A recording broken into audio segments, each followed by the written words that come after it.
பாட்டாளி மக்கள் கட்சியின் தமிழகம் புதுச்சேரி மாநில பொறுப்பாளர்கள் சிறப்பு பொதுக்குழு கூட்டம் புதுச்சேரி அருகே நடைபெற்றது. பாமக நிறுவனர் ராமதாஸ் தலைமையில் நடைபெற்ற இக்கூட்டத்தில் கட்சித் தலைவர் ஜி.கே. மணி, இளைஞரணி தலைவர் அன்புமணி ராமதாஸ் மற்றும் கட்சி நிர்வாகிகள் 1000க்கும் மேற்பட்டோர் பங்கேற்றனர். கூட்டத்தில் பேசிய அன்புமணி, தனித்து நின்று போட்டியிட்ட போது மக்கள் அங்கீகரிக்கவில்லை.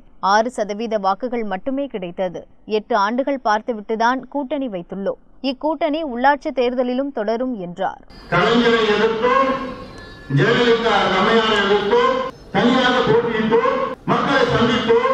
ஆனால் மக்கள் நமக்கு கொடுத்தது என்ன? 6 விழுக்காடு.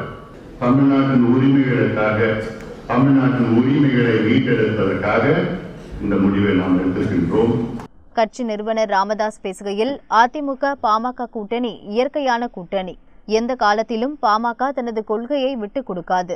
கட்சியினர் எண்ணத்தின்படியே அதிமுகவுடன் கூட்டணி அமைத்துள்ளது பாமக என தெரிவித்தார்.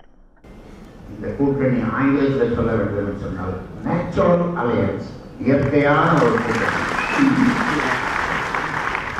கூட்டணி பேசி நாங்கள் முடிவு செய்யவில்லை, ஒன்றுக்கு பேசிக் கொண்டுதான் இருந்தோம். அறிவிக்கிறதுக்கு முன்னாலேயே கைகோர்த்து கொண்டாங்க. இப்படிதான் வரும் பாருங்க, இப்படிதான் வரும் பாருங்க. அப்போ இது இயற்கையான கூட்டணி எது? இதுதான். கூட்டணி சேரும் பொழுது கொஞ்சம் நாணலாக கொஞ்சம் உடையும், அவ்வளவு. ஆனால் கொள்கை இருக்கும்.